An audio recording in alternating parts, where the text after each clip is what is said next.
नमस्कार दोस्तों, Mannu short hand classes में आपका हार्दिक स्वागत है। दोस्तों, आउटलाइन व पीडीएफ के लिए आप हमारे टेलीग्राम चैनल को ज्वाइन करें। डिक्टेशन स्टार्ट होगी 100 शब्द प्रति मिनट ठीक 3 सेकंड बाद। स्टार्ट। कश्मीर मुद्दे पर जब प्रधानमंत्री ने सर्वदलीय बैठक बुलाई और उसमें सारी कश्मीरी पार्टियों ने शिरकत की तो लगा कि अब वहां लोकतांत्रिक प्रक्रिया का रास्ता खुल रहा है।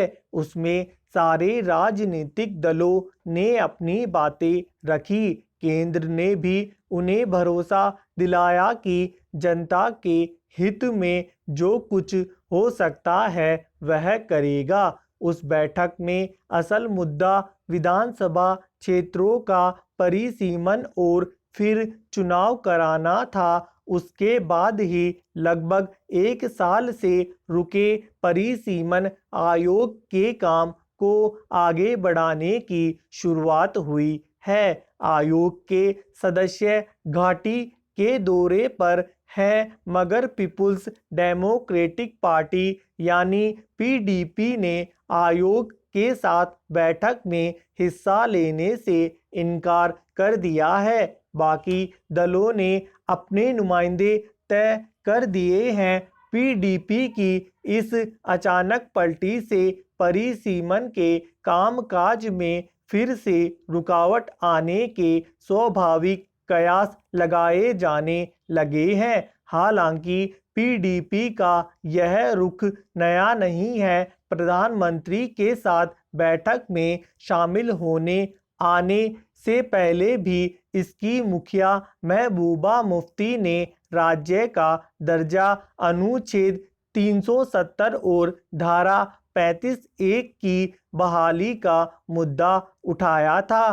परिसीमन को लेकर उनका रुख तब भी लचीला नहीं था जैसा दूसरे दलों का था। पीडीपी ने परिसीमन आयोग को पत्र लिखकर इस पूरी प्रक्रिया को संदेह के घेरे में खड़ा कर किया है। उसका मानना है कि इस प्रक्रिया का मकसद और नतीजा पहले से तय है और अगर ऐसा होगा तो घाटी के लोगों को भारी नुकसान उठाना पड़ेगा। हालांकि पहले नेशनल कॉन्फ्रेंस भी परिसीमन के खिलाफ भी उसने अदालत में मुकदमा भी दायर किया था, मगर अब वह वहां जल्दी चुनाव के पक्ष में है। मगर पीडीपी की पहले विशेष दर्जा बहाली की जिद बनी हुई है। उसकी जिद को समझा जा सकता है। हालांकि अब किसी भी सूरत में केंद्र सरकार कश्मीर को विशेष दर्जा वापस लौटाने से रही, मगर पीडीपी का जनाधार चूंकि कश्मीर को आज़ाद सूबा मानने और कश्मीरी अस्मिता की वकालत करने वालों के बीच है, इसलिए वह एकदम से उससे अलग नहीं हो सकती। अब वह परिसीमन आयोग और परिसीमन की प्रक्रिया को ही असंवैधानिक करार दे रही है। उसका कहना है कि जब 2026 तक किसी भी राज्य में परिसीमन पर रोक लगी हुई है तो कश्मीर में इसे क्यों कराया जा रहा है, मगर उसके इस तर्क में कोई दम नजर नहीं आता। जम्मू कश्मीर की स्थिति अब वही नहीं रह गई है जो पहले थी, इसलिए वहां चुनाव के लिए उचित ही नए सिरे से प्रक्रिया अपनाई जा रही है। कश्मीर में चुनाव क्षेत्रों का परिसीमन लंबे समय से नहीं हुआ है, जबकि इस बीच वहां आबादी में परिवर्तन हुआ है।